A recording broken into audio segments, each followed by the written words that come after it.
En los siguientes 40,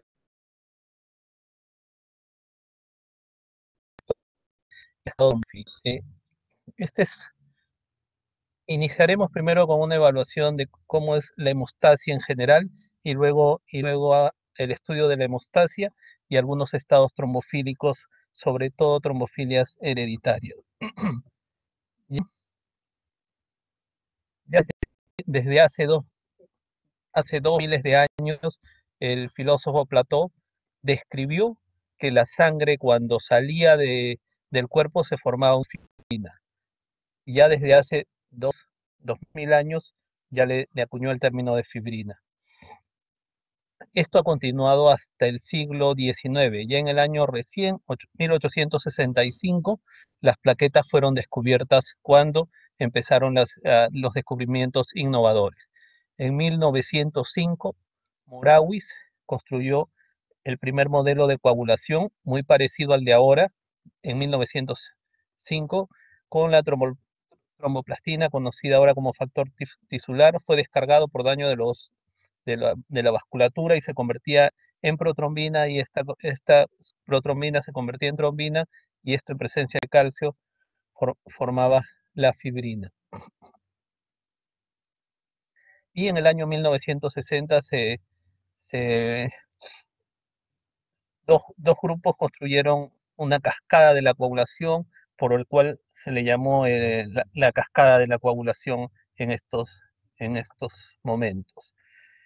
La hemostasia, ¿qué es la hemostasia? Es un proceso de formación del coágulo sanguíneo en el sitio de injuria vascular. Cuando una pared vascular es dañada, la respuesta hemostática es rápida, localizada y regulada estrictamente. Entonces, esto se produce ante una lesión de una pared vascular, el cual eh, lentamente o rápidamente y progresivamente se tiene que formar el coágulo, y este coágulo también no puede formarse exageradamente, porque si no determinaríamos una serie de trombos en todo el sistema vascular. Entonces, existen cuatro procesos de la hemostasia muy importantes, eh, que están sucediendo uno antes que el otro, pero muy, muy intrincados y muy rápidos entre sí. El primero es el daño endotelial y la formación del tapón plaquetario. Se daña el endotelio, la pared vascular, y se va formando el tapón plaquetario. Esto se le conoce como una hemostasia primaria, y a la vez o subsecuentemente se está formando eh, la coagulación por la cascada de la coagulación. Luego que se forma todo esto, alguien tiene que detener esta cascada de coagulación, este este nivel que está produciéndose rápidamente.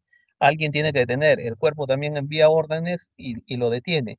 Y luego tiene que haber una remoción, tiene que haber una disminución, de este proceso coagulado tiene que remodelarse. Y para eso tenemos la fibrinolisis. Entonces son cuatro procesos muy, muy importantes: el daño endotelial y la formación del tapón plaquetario, la propagación por una cascada de coagulación, la terminación de esta coagulación y la remoción de este coágulo por fibrinolisis. Pasaremos a describir cada uno de ellos. La formación del tapón plaquetario. Entonces acá es muy importante las plaquetas. Estas plaquetas son activadas en el sitio del daño vascular para formar el tapón plaquetario que da la respuesta hemostática inicial. Aquí intervienen ADP, epinefrina, colágeno y trombina. La respuesta funcional involucra cuatro procesos. A su vez, esta formación del tapón plaquetario tiene cuatro procesos, que lo vamos a ver en el otro para entenderlo un poco mejor. Primero hay una adhesión plaquetaria. Ante una lesión endotelial, estas plaquetas van a ir y se van a adherir a esta lesión endotelial. ¿Por quién? Por la glicoproteína 1B, el factor von Willebrand y además la glicoproteína 1A2A. Luego hay una agregación plaquetaria, una proteína que tenemos en la membrana de las plaquetas, la glicoproteína 2B3A. Más bien recalcar que la deficiencia de esta glicoproteína 2B3A se llama trombastenia de Glassman, y la deficiencia de la glicoproteína 1B, la enfermedad de Bernard-Solier. Además, estas plaquetas van a producir secreción alfa los gránulos alfa y denso, y va a haber una actividad procoagulante, una exposición de estos fosfolípidos procoagulantes. Acá lo vemos mejor en este gráfico. Entonces, esto es la pared endotelial en los dos lados. Hay una lesión endotelial, una herida por un corte, se va a exponer el colágeno se va a unir con la glicoproteína 1B y a través del factor Von-Willebrand. Una vez que se adhiere, se va a agregar más plaquetas con la glicoproteína 2B3A, y estas se van a activar, y estos gránulos alfa se van a contraer y van a producir, estas plaquetas van a contraerse y liberar los gránulos alfa y densos, que tienen más calcio, más fosfolípidos para producir la coagulación. Estamos en la primera etapa, donde hay una formación de este tapón plaquetario. Entonces, el gráfico igual, una plaqueta, hay una lesión endotelial, este es el endotelio, una lesión por cualquier injuria vascular, las plaquetas se van a unir por la glicoproteína 1B5, es una proteína que está en la membrana de esta plaqueta, su deficiencia se llama enfermedad de Bernard-Solier. Al unirse estos agregarse en plaquetas por la glicoproteína 2B3A, que también está en la membrana de las plaquetas, y se va a formar ya el tapón plaquetario. A su vez, se van a activar, van a liberar una serie de gránulos alfa densos, calcio, fosfolípidos, en el cual van a hacer la superficie para que se forme la coagulación. Todo esto va ocurriendo rápidamente en segundos, minutos. La primera parte se llama hemostasia primaria, donde intervienen todas las plaquetas. Y la segunda parte se llama la hemostasia secundaria, donde está la cascada de coagulación. Muy importante también porque en la hemostasia primaria están involucradas las plaquetas. Cuando hay una disminución de las plaquetas, lo que suele ocurrir es un trastorno de la hemostasia primaria, como sangrados, epistaxis, gingivorragia. Y cuando es una hemostasia secundaria, ya en los factores de coagulación, lo que suele ocurrir en los pacientes con hemofilia son hemartrosis y zonas en articulaciones de sangrado. Luego, este coágulo ya formado, eh, se activa la cascada de coagulación, que lo vamos a ver en el siguiente punto, que lo que va a llevar es a formar desde el factor tisular hasta convertir la protrombina en trombina, y este a su vez fibrinógeno en fibrina, dándole una marcada rigidez a esta fibrina, a este coágulo. Entonces, también tiene que haber una detención, que es el tercer paso, que es la detención de esta coagulación, porque si no, esto se formaría y nos haría trombos a todo nivel. Y luego hay una remodelación del exceso, que es con la plasmina, que es el cuarto paso, que es la trombólisis, que es la fibrinólisis. Entonces, terminamos con lo de la formación del tapón plaquetario, que esto ocurre paulatinamente y continuamente con el siguiente proceso. Ahora viene la cascada de coagulación, que es el segundo punto. El rasgo central de la cascada de coagulación es la activación de una serie de proenzimas o proteínas precursoras inactivas a enzimas activas, resultando en una amplificación de la respuesta escalonada. Se establece que la exposición de factor tisular al sitio dañado y su interacción con el factor 7A es el elemento fisiológico primario en iniciar la coagulación. Cuando hay una lesión endotelial, cuando hay un daño, llámese por cualquier motivo, hay una herida, lo que se va a activar es el factor tisular con el factor 7 activado. Eso va a ser lo primero. ¿Dónde está el factor tisular? Está en todo el endotelio, y tenemos superficies de endotelio en todo el organismo de varios.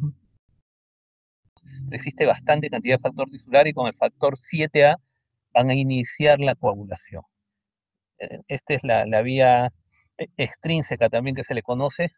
Ahora la cascada de coagulación está unida, Se empieza con una lesión endotelial, ahora lo vamos a ir viendo, se empieza con una lesión endotelial, esta lesión endotelial va a activar el factor tisular con el factor 7, este va a llegar al factor 10A, este con el factor 5A activado va a producir pequeñas cantidades de trombina.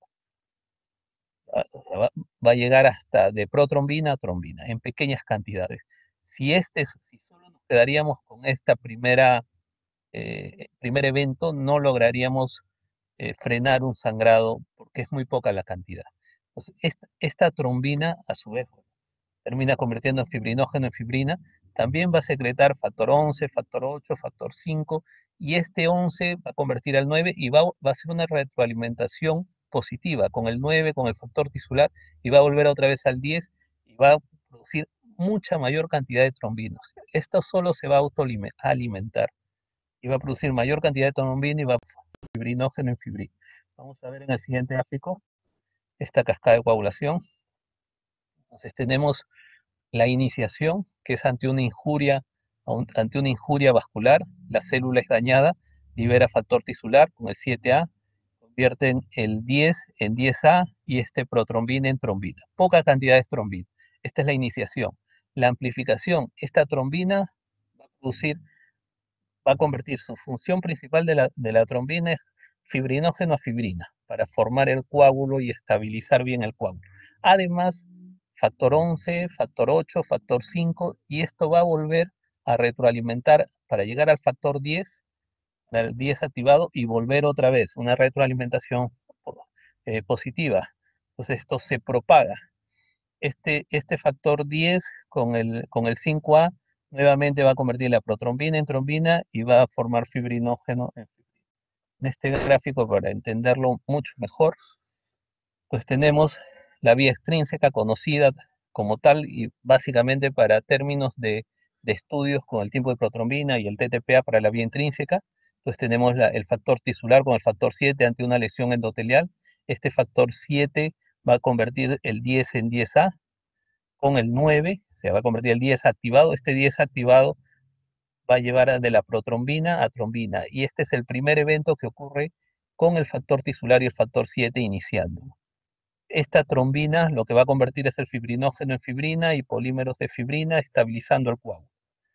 Entonces, esta trombina formada nuevamente va a producir factor 5, factor 8, factor, factor 12, con el 11 van a llegar al 9 y nuevamente van a volver a este circuito del 10 con el 10A, convirtiendo otra vez en protrombina a trombina. Y esta trombina va a seguir ese círculo y puede perpetuarse. Para eso está la tercera etapa que los va a frenar. Entonces, este es el segundo evento de la cascada de coagulación. Factor, factor tisular, en resumen, factor tisular, factor 7. Convierten el 10 en 10A, el 10 activado convierte la protrombina en trombina. El primer evento en poca cantidad de trombina. Esta trombina vuelve a producir 5, 8, 11, 9 y vuelve al círculo con el 10 y se propaga. Entonces, ahora se dice que es solo una vía la que produce toda esta coagulación. Llega acá y vuelve. La vía intrínseca que, que todavía se mantiene, y lo usamos el TTPA y si está alterado tenemos que mirar sobre todo la vía intrínseca, es con una superficie cargada negativamente, puede ser una superficie, a veces las prótesis mitrales pueden producir trombosis del 12, precalicreína de alto peso molecular con el 12A, el 11, el 9, el 9A, 8 y volvemos a este nivel 10, 10A y se convierte protrombina en trombina. Lo cierto es que cuando hay deficiencia del factor 12 no se produce sangrado. Cuando hay deficiencia del factor 11 tampoco no se produce un sangrado excesivo. Pero sí cuando estamos con deficiencia del factor 8, 9, 7, el sangrado es excesivo. Es muy importante esta vía extrínseca que se produce con un daño endotelial. Otra vez, un poco es lo mismo, la vía intrínseca, la vía extrínseca, el, la vía extrínseca, el factor tisular con el 7, el 10 al 10A, protrombina en trombina. Nótese también que siempre tiene que haber calcio y tiene que haber fosfolípidos para que esto esté activado y se propague esta coagulación. Si hay una deficiencia de esto, si hay un quelante calcio, no va a propagarse la coagulación. ¿Ok? Entonces, en las fases de coagulación dijimos que había una fase de iniciación, que una pequeña cantidad de factor de coagulación activos son generados, se llega a la trombina, pero en poca cantidad. La fase de amplificación, esta trombina produce mayor cantidad de factores de coagulación, factor 9, factor 8, factor 12, y la propagación, los factores de coagulación son unidos a las membranas procoagulantes de plaquetas activadas y se forma el coágulo de fibrina. Entonces, hasta acá llegamos con una fase de coagulación, con la cascada de coagulación, en el cual van a intervenir eh, serinproteasas tipo vitamina K dependientes, el 2, que es la protrombina, el 7, 9, 10, proteína C, S, cofactores serinproteasas no enzimáticos, 8, 5, factor tisular y trombomodulina, el fibrinógeno factor 13, sistemas de contacto, tenemos tres inhibidores importantes que más adelante lo vamos a ver: antitrombina, proteína C, proteína S, inhibidor del factor tisular. Estos de acá van a cortar esta coagulación que se está formando. La antitrombina, la proteína C, la proteína S, inhibidor del factor tisular. Entonces, ya tuvimos la primera etapa, que fue el tapón plaquetario, luego esta cascada de coagulación, ya se formó el coágulo se puede perpetuar, entonces alguien tiene que inhibir cuando ya ve o ya siente de que está saturado esa lesión, y ahí aparece el término de esta coagulación. Es regulado por varios mecanismos: dilución de estos procoagulantes en el flujo sanguíneo, remoción de los factores de coagulación a través del sistema retículo endotelial, especialmente en el hígado, y control de los procoagulantes activados y plaquetas por vías antitrombóticas naturales. Estas vías antitrombóticas naturales tienen tres puntos: dos inhibidores de enzimas, antitrombina, inhibidor de la vía del factor tisular, y la vía de la proteína C, que ahora vamos a verlos. Entonces, el inhibidor de la vía del factor tisular, como su nombre lo dice, se une a este factor tisular, que está unido con el factor 7, con el factor 10, y lo inhibe. Y ya no va a producir mayor cantidad de trombina y va a quedar ahí unido. La antitrombina se va a unir de frente a la trombina y también la va a unir. La proteína C activada se va a unir a la proteína, ese es su cofactor, y va a inhibir el factor 5 y el factor 8. Entonces, va a haber un stop de la coagulación a nivel del factor tisular, a nivel de la trombina y a nivel del factor 5 y del factor 8. Igual, eh, la cascada de la coagulación, la trombina convierte fibrinógeno en fibrina. eh, La proteína C, para que se active esta trombina, se une a una trombomodulina en la superficie del endotelio, va a activar la proteína C activada, se va a unir con su cofactor proteína S y va a inactivar al 5 y al 8, y ya viendo un stop en la generación de esta trombina. Entonces ya no va a haber más coagulación, va a haber un freno. Entonces, una vez que se ha paralizado esta coagulación por estos inhibidores naturales, hay que eliminar el exceso de coágulo. Entonces el coágulo debe organizarse y removerse por una enzima proteolítica llamada plasmina para reparar la lesión y remodelar el tejido. La plasmina cliva la fibrina polimerizada a sitios múltiples y descarga productos de degradación de fibrina. Entonces acá tenemos la plasmina que va a inactivar la fibrina ya eh, formada, y estos también va a tener los que van a producir mayor cantidad o menor cantidad. Por ejemplo, el activador tisular del plasminógeno, como su nombre lo dice, activa el plasminógeno para formar plasmina y eliminar toda la fibrina. Esto es lo que se utiliza en un infarto de miocardio agudo cuando ha pasado menos de 4 horas, y se puede utilizar un activador tisular plasminógeno.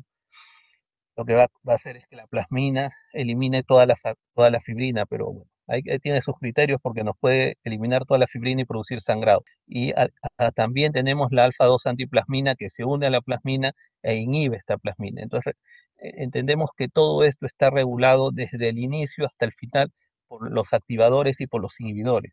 Para el activador tisular del plasminógeno también está el inhibidor del activador del plasminógeno tipo 1. Acá tenemos otro punto del sistema fibrinolítico. Igual el coágulo formado, tenemos la plasmina libre que va a remodelar. Tenemos esta alfa-2 antiplasmina que se une a esta plasmina libre y la inhibe. Tenemos a los inhibidores, activadores del plasminógeno, el activador tisular plasminógeno. Entonces, todo esto es un mecanismo regulado. Toda esta destrucción de toda esta fibrina nos va a llevar a producción de degradación de fibrina, donde se eleva este dímero, estos productos muy especial.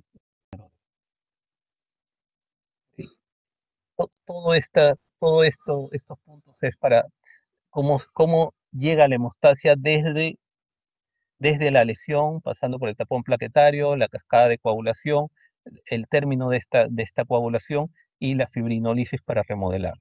Entonces, ¿cómo evaluamos la hemostasia? Como comenté inicialmente, primaria, sobre todo el tapón plaquetario, vemos recuento plaquetario y el tiempo de sangría. Si las plaquetas normalmente es entre 150 a 450.000, prolongación leve del tiempo de hemorragia entre 50.000 a 100.000 plaquetas por microlitro, no debe producir sangrado, entre 20 a 50.000 puede haber síndrome purpúrico, pues post-trauma leve, menor a 20.000, un sangrado espontáneo. En cuanto a la hemostasia secundaria, entonces, esta hemostasia secundaria ya tendríamos que medirlo con los factores de coagulación. Estos factores de coagulación indirectamente se pueden ver con un tiempo de protrombina o TTPA. Si está alargado el tiempo de protrombina o el TP, estamos en la vía extrínseca conocida anteriormente y vemos que debería estar alterado toda esa vía que puede ser 2, 5, 7 o 10.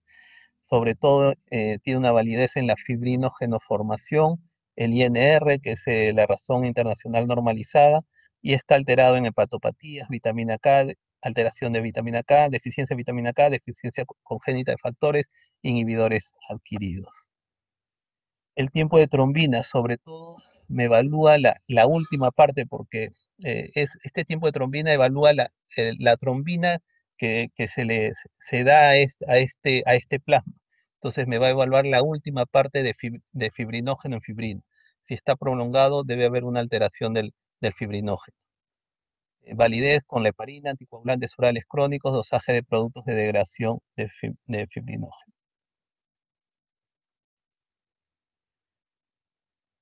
El tiempo parcial de tromboplastina activado, eh, que me mide la vía intrínseca, factores 12, 11, 9, 10, 8, 5, y podemos tenerlo prolongado en déficit congénito o adquirido de factores, alteración cualitativa del factor, inhibidores, antifosfolípidos, heparinizados. Luego, el siguiente punto es el estado trombofílico. Entonces, en un estado trombofílico, eh, como generalidades, como introducción, la trombosis es una alteración donde hay mayor predisposición para la formación de esta trombina. Es esta trombina que inicialmente llegaba desde protrombina a trombina, y esta trombina convierte fibrinógeno en fibrina produciendo mayores cantidades de trombos. Las presentaciones más comunes de las trombosis venosas son la trombosis venosa profunda de la extremidad inferior y la embolia pulmonar. Y las causas de estas trombosis venosas se dividen en dos grupos: hereditario, que es el punto que vamos a tocar, y adquirido. Y a menudo pueden estar relacionados o pueden haber hereditarios y adquiridos a la vez. Un punto importante es la triada de Virchow para ver este tema de la trombosis, el cual tenemos tres puntos: alteración en el flujo sanguíneo. Si hay una éstasis sanguínea, nos puede llevar a formación de trombos. Una lesión endotelial vascular o alteraciones en los componentes de la sangre es un estado hipercoagulable que puede ser heredado o adquirido. La trombofilia hereditaria es una tendencia genética al tromboembolismo venoso. Las causas más frecuentes de un estado hipercoagulable hereditario son la mutación del factor 5, la mutación del gen de protrombina, que entre los dos es un 50-60% de todas las trombofilias hereditarias. Menos frecuente proteína S, proteína C y la antitrombina.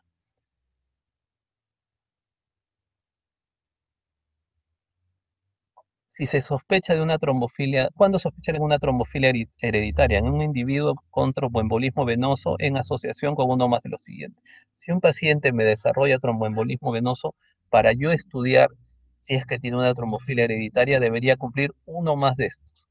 Tener una historia familiar de tromboembolismo venoso, tener una deficiencia familiar conocida de trombofilia hereditaria, si es menor de 50 años, si es en un sitio inusual como el sistema portal, mesentérico, vena cerebral o es recurrente, más de 2 veces.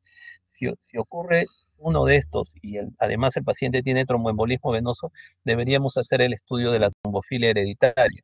El estudio de la trombofilia hereditaria tiene cinco puntos. Tiene 5 puntos. El factor 5 Leiden, la protrombina G2021-0A, la deficiencia de proteína S, la deficiencia de proteína C y la deficiencia de antitrombina. Esto es lo que se recomienda en un examen si es que sospecho una trombofilia hereditaria.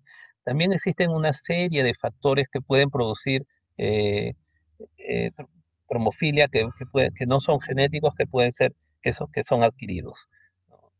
Catéter venoso central, un tumor maligno, cirugía, trauma, una inmovilización. Se dice que más de 8 horas en un viaje prolongado puede producir trombosis, terapia de reemplazo hormonal, enfermedad cardíaca congénita, síndrome antifosfolipídico, los pacientes añosos, más de 65 años, la obesidad, neoplasias mieloproliferativos, síndrome nefróticos, todo esto puede producir también trombosis y se puede sumar a uno de estos, a una de estas deficiencias que suelen ser frecuentes. Vamos a ver el factor 5 de Leiden puede ser hasta 4% de la población, la mutación protrombina 2% de la población, es decir, de 100, 4 deberíamos tener factor 5 Leiden, pero no necesariamente con estas alteraciones uno desarrolla trombosis. Hay algunos que pueden tener este factor 5 Leiden y nunca desarrollan una trombosis.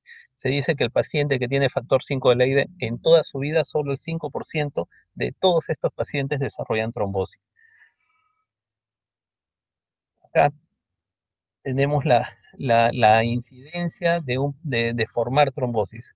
Por ejemplo, en un paciente con un riesgo relativo basal es 0.008 por año. Si tenemos esta mutación protrombina, un riesgo relativo de 8, 0.02, sigue siendo bajo. Solo el tomar anticonceptivos da un riesgo relativo de 4 y es mayor que, que el mutación protrombina, 0.03 por año. 5 de Leiden es un riesgo relativo de 7, 0.06. Si tiene factor 5 de Leiden y utiliza anticonceptivos, aumenta a 35. Entonces, tal vez nos sirva conocer si un paciente tiene este factor 5 de Leiden eh, en prevención, que no tome anticonceptivos, en caso de una cirugía, profilaxis, porque al sumarlo sí aumenta un poco más la frecuencia.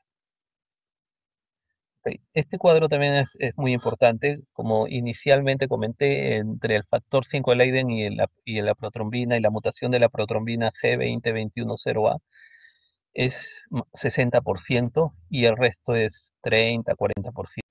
Entonces, en una población general, ¿cuánto tenemos de factor 5 de Leiden? De 4 a 5%. En una mutación protrombina 2%. Y en los demás es mucho menos. Si el paciente ya tiene una de estas deficiencias, perdón, si el paciente tiene una trombosis venosa profunda, una trombosis, ¿cuántos de ellos, qué porcentaje tiene el factor 5 Leiden? De los pacientes con trombosis, 12 a 18%, factor 5. 5 a 8, mutación de protrombina, 1, 2 a 5, 1 a 7%. Y lo otro curioso de esta tabla es si uno tiene unas deficiencias de estos, cuántas veces está incrementado el riesgo de formar trombosis, el riesgo relativo. Entonces se ve que la deficiencia de antitrombina, que es la menor en la población general, que es la menor en pacientes con tromboembolia venosa, es la mayor, 16 veces incrementada. En un Leiden 3 a 4 y en una mutación de protrombina 3 a 4 veces más. Los demás, proteína S y C, 5 a 7. Pero la deficiencia de antitrombina, sí, 10 veces mayor está incrementada. Nuevamente, la hipercoagulabilidad primaria o hereditaria, los que ya comentamos, los 5, deficiencia antitrombina, antes se conocía antitrombina 3, pero es deficiencia antitrombina, proteína C, S, factor 5 Leiden, mutación del G de protrombina. También mirar un poco el fibrinógeno y la homocisteína, aunque es controversial, los 5 primeros sí se debe estudiar ante un paciente una sospecha de trombofilia hereditaria. Y secundaria adquirida tenemos varias misceláneas de quienes nos pueden producir. Entonces desarrollaremos los 5 principales alteraciones de trombofilia hereditaria. Como ya dijimos, es el más frecuente, mutación factor 5 Leiden, mutación puntual en el gen F5 que codifica la proteína del factor 5 en la cascada de la coagulación. El factor 5 Leiden hace que el factor 5 sea insensible a las acciones de la proteína, sea activada un anticoagulante natural. Una vez que se ha formado la trombosis, esta proteína sea activada, va a inhibir al factor 5 y al factor 8.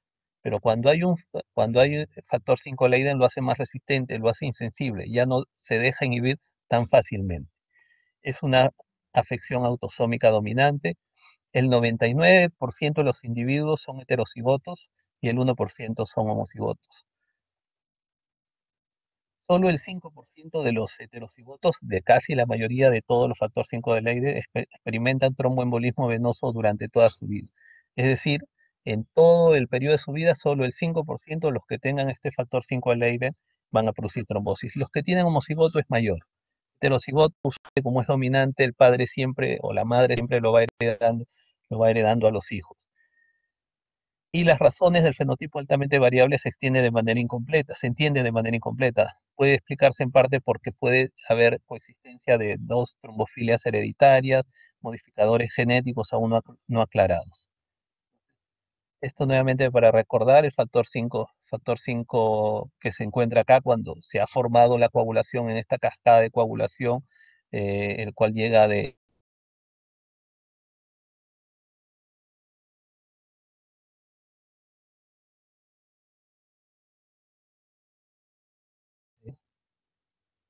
Ok, ok. Esta proteína sea activada, va a inhibir al factor 5 y al factor 8A. Cuando hay un factor 5 de Leiden está alterado, va a ser insensible, no va a dejar inhibirse por esta proteína sea activada y su cofactor proteína S. Entonces, no se va a producir esta inhibición de esta generación de trombina, fibrinógeno, fibrina. Va a haber mayor cantidad de trombos, mayor cantidad de fibrina. No va a haber el bloqueo o la terminación de esta coagulación, por lo cual nos puede dar pie a formar trombosis. Esto es importante para cuándo se debe medir los factores en una trombofilia hereditaria. ¿Cuándo debemos medir este tipo de mutaciones de protrombina, de factor 5 Leiden, de la proteína C y S? Cuando estamos ante una trombosis aguda, cuando estamos dando terapia heparina, cuando estamos dando terapia warfarina. En general, el factor 5 de Leiden y la mutación del G de protrombina no cambia en ninguno de estos eventos. Si tiene trombosis aguda, si le estoy dando warfarina, si le estoy dando heparina, no va a cambiar. Puedo medirlos. Puedo medir ese nivel mientras esté recibiendo. Entonces, la antitrombina sí no la puedo medir cuando esté recibiendo heparina porque puede estar disminuido. Si está recibiendo warfarina, raramente está incrementando. Lo puedo medir, pero puede estar incrementado. Y en una trombosis aguda puede estar disminuido. Anticuerpos antifosfolipídicos tampoco cambian. El factor 8 es un reactante fase aguda, así que con una trombosis se puede elevar, hay que esperar. El anticoagulante lúpico no puede ser medido cuando estamos con terapia heparina o cuando estamos con terapia warfarina. La proteína S y C no la podemos medir cuando estamos en terapia con warfarina, pero sí la podemos medir con heparina. Entonces se recomienda suspender un par de semanas, pasar a heparina y luego medirlo. Muchas veces el tratamiento con warfarina puede ser continuo, 6 meses, un año, 2 años, y no sabemos si estamos ante uno de estos eventos. Entonces se recomienda suspender 2 semanas, parar pasar a heparina y dosamos estos niveles. ¿Cuándo podemos encontrar deficiencia de antitrombina adquirido? Que también se puede, o sea, no solamente es un tema genético, también podemos tenerlo, la deficiencia de antitrombina, dos, tanto deficiencia de proteína C, S y antitrombina están bajos. El embarazo en una enfermedad hepática, todos estos tres componentes se forman en el hígado. Enfermedad hepática, un CID, síndrome nefrótico, hace pérdida de proteínas, entre ellas la antitrombina, hay una deficiencia. Y eso ahí estaríamos ante una deficiencia de antitrombina adquirida. Acá otros donde nos produce deficiencia de proteína C adquirida, como vemos en los tres está la enfermedad hepática y el periodo neonatal, porque en el recién nacido tampoco están muy bajos formados, y en la enfermedad hepática, como todos estos se forman en el hígado, también están disminuidos. El CID es una enfermedad que se consume todos los factores de coagulación y también los, los antitrombóticos, y también se encuentra disminuido. El segundo en frecuencia es la mutación de la protrombina G2021-0A. Es la segunda trombofilia hereditaria más común después del factor 5 Leiden. La protrombina se sintetiza en el hígado, es una proteína dependiente de la vitamina K. La vida media de la protrombina en la circulación es aproximadamente 60 horas.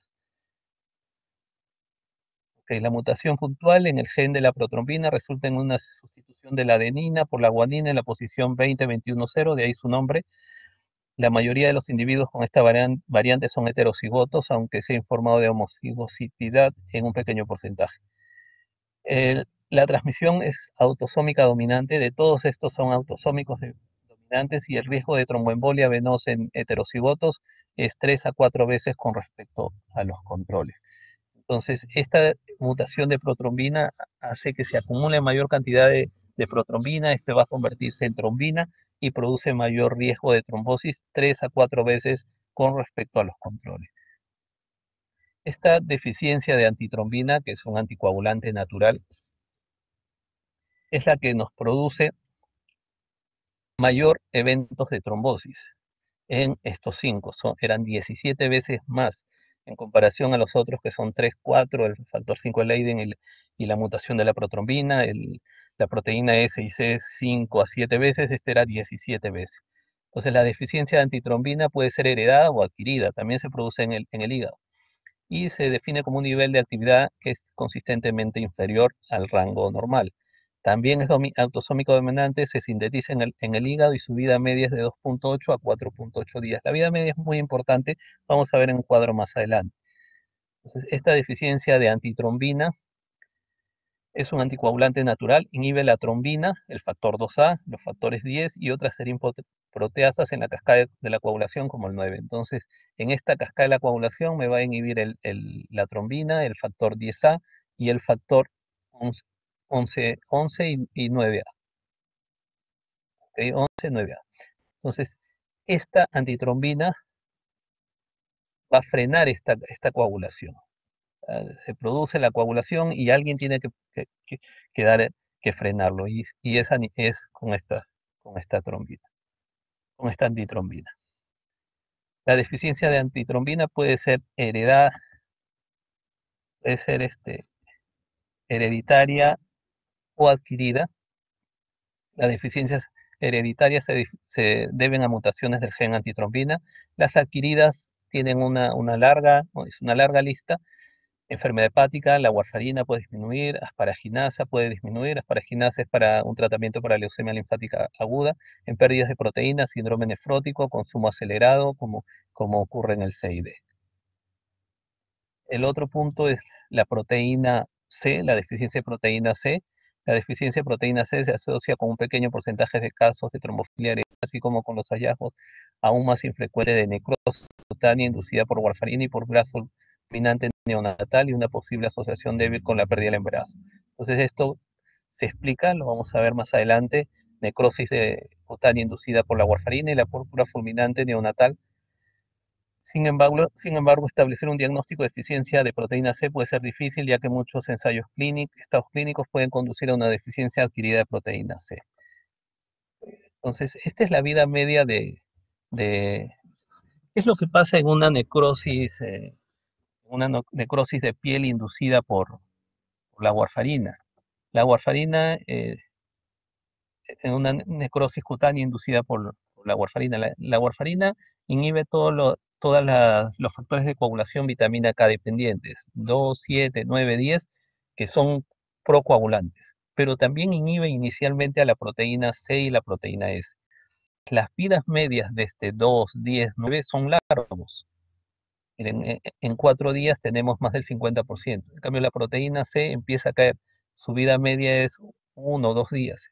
Entonces, al caer esta proteína C, que es un anticoagulante natural, le va a producir mayor trombo y es lo que nos puede llevar a necrosis de piel o a la púrpura fulminans con esta deficiencia. Estos son unas fotos de pacientes que tuvieron necrosis de piel inducida por la warfarina o púrpura fulminans. La proteína C circula como un simógeno y ejerce su función anticoagulante después de la activación de la proteína C activada, una serinproteasa. Entonces, este es el receptor de la proteína C que está en la superficie endotelial, el receptor de la proteína C activada, se va a unir con esta proteína C. La trombina también se va a unir a la trombomodulina y todo este conjugado va a hacer que se active la proteína C activada. Esta proteína C activada se va a unir con el cofactor proteína S y va a inhibir al 5 y al 8. Entonces, si tenemos una deficiencia de esta proteína C, no va a producir unión en este factor 5 y este factor 8 y va a continuar el trombo. Este proceso ocurre cuando la trombina se une a la trombomodulina, un receptor específico, el receptor endotelial de la proteína C. Se tiene que unir esta proteína C para que se active y se forme la proteína C activada. También esta deficiencia de proteína C es autosómico dominante, una vida de 7 a 9 horas. La deficiencia severa de proteína C, menos del 1%, puede producir a la púrpura fulminantes neonatal al nacer. De por sí, los neonatos tienen una proteína C en 20 a 30% de lo normal. Los prematuros tienen entre 5 a 15%, pero menos del 1% nos puede conducir a una púrpura fulminante neonatal. La proteína C activa e inactiva los factores 5A, 8A, para esto forma un complejo con la proteína S libre. Por último, tenemos la deficiencia de proteína S. Es una trombofilia hereditaria asociada con un mayor riesgo de tromboembolismo. Establecer un diagnóstico de deficiencia hereditaria de proteína S puede ser difícil. También es dominante. Notamos que estas 5 alteraciones son de carácter autosómico dominante. La proteína S en el plasma está ligada a la proteína que se une a la proteína C4b y también en la forma libre, y la forma libre es la activa. Tenemos la proteína S lleva este nombre debido a Seattle, Washington, donde se descubrió y purificó originalmente. Es una glicoproteína dependiente de vitamina K. Sirve como un cofactor para la proteína C activada, que inactiva los factores 5 y 8. Entonces, igual, esta proteína S se une a la proteína C activada, es su cofactor, e inhibe el 5 y el 8.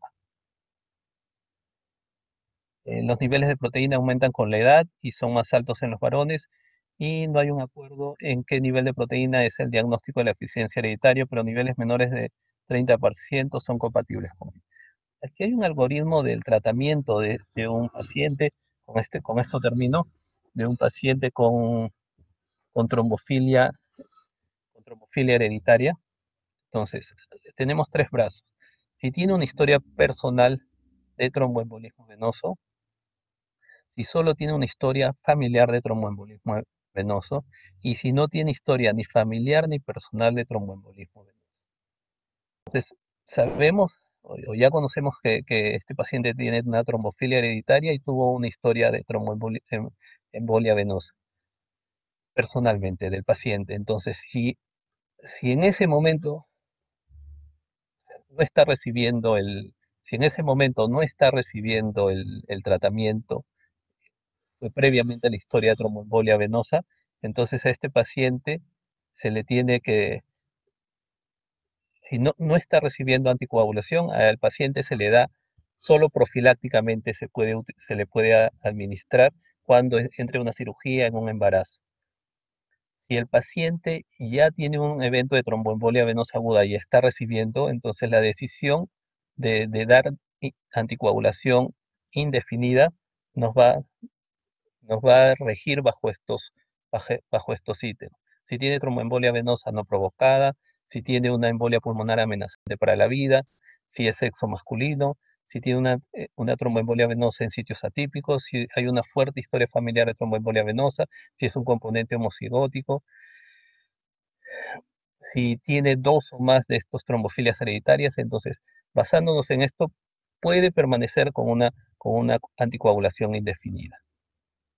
Si solo tiene una historia familiar de tromboembolia venosa, entonces hay que ver si es homocigoto, si no tiene más que una trombofilia hereditaria, si hay una deficiencia antitrombina. La antitrombina es el que mayor eventos de trombosis me puede producir, o si tiene factores de riesgos adicionales, si tiene un familiar con menos de 50 años de edad que haya producido.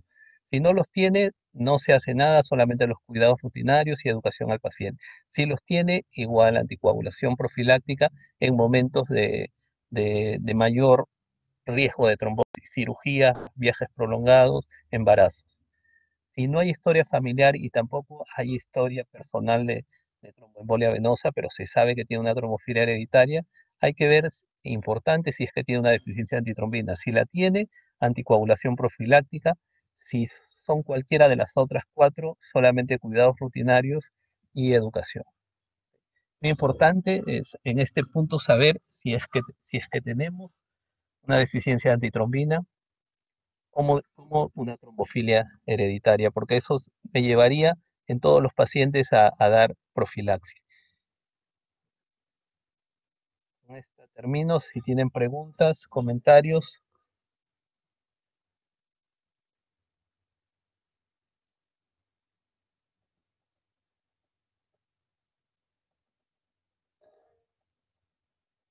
Ok. Ilan Vargas. Doctor, ¿cómo eran de los criterios que mencionabas para el tromboembolismo? Que tenía que ser legado de una historia familiar, menor de 50 años, en alguna parte Ok, del cuerpo que se presente igual. Había otros más que mencionó, pero no los puedo anotar. ¿Cuáles eran? ok, acá lo tenemos. En un paciente que tenga una tromboembolia venosa inicialmente idiopática, obviamente que no haya viajado, que no haya tenido un viaje prolongado, que no haya tenido que no haya tenido un golpe, que no haya tenido una cirugía reciente, que no esté gestando, obviamente, porque eso sí nos diría de que esa es la causa. Cualquiera de esos, fuerte historia familiar, deficiencia familiar conocida de trombofilia hereditaria, si es menor de 50 años, si es en un sitio no usual, como el sistema portal, mesentérico, vena cerebral, o si tuvo más de dos eventos de trombosis. Cualquiera de estos nos dice que tenemos que hacerle un estudio de trombofilia. Es bien complejo y curioso porque aún tenga uno de estos y me sale, por ejemplo, factor 5 de Leiden, hay que ver otros factores si lo sigo anticoagulando, porque esto va a decidir si es que lo anticoagulo de por vida o si solo le doy 6 meses. Entonces, lo voy a anticoagular por siempre un paciente de 45 años, por ejemplo, y si me sale factor 5 de Leiden, es complejo. Hay que primero ver si es qué otros factores de riesgo tiene, disminuir esos factores de riesgo, porque algunos recomiendan no anticoagular. El riesgo de sangrado a veces es mayor que el riesgo de que vuelva a ocurrir otro evento de trombosis.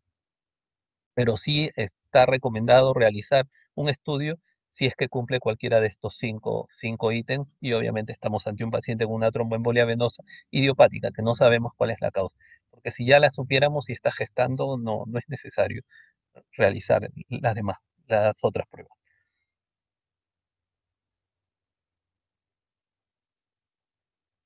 Es muy importante la hemostasia primaria, desde que se forma el tapón plaquetario, la hemostasia secundaria, toda la cascada de coagulación. Empieza con el factor tisular, el factor 7, y nos vamos al 10 con el 5, forma la protrombina, trombina. Ese es el primer paso importante. Esta pequeña cantidad de trombina no va a frenar todo el sangrado. Entonces, esta trombina va, va a producir nuevamente factor 8, factor 5, factor 10 y va a dar una retroalimentación positiva, vuelve al 10 y vuelve a generar toda esta cascada. Todo para convertir esta trombina en fibrinógeno en fibrina. Y luego hay que parar esa producción de fibrina. Tiene que haber un freno, que tenemos a la antitrombina, a la proteína S, la proteína C y los inhibidores de la vía del factor tisular para frenarlo. Y luego hay que destruirlo con una fibrinolisis que está predominantemente por la plasmina. Y con eso llegamos a reparar el daño vascular. Entonces, en las alteraciones de todo, ahí es donde nos puede formar o trombosis o sangrado, si es que falta uno de estos, o está alterado o está deficiente.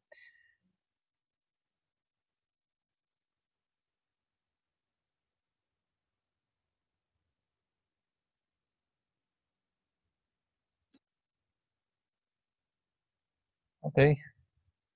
Sí, sí, las paso a... ok.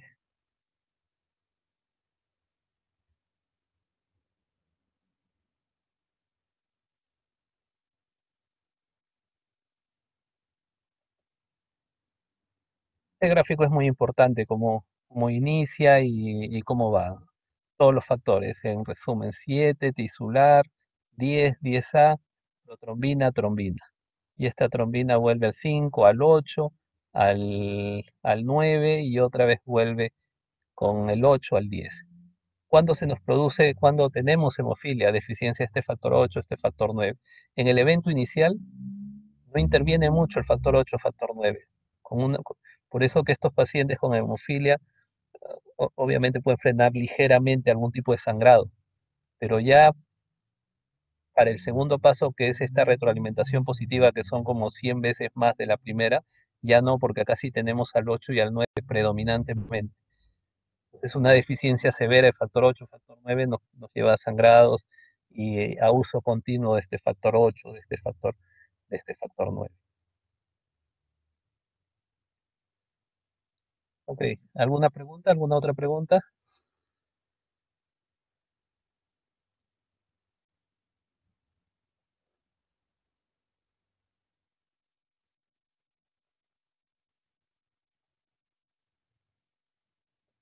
Ok, gracias por su atención.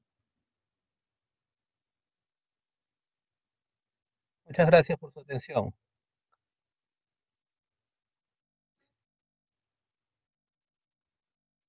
Hasta luego. Gracias, hasta luego.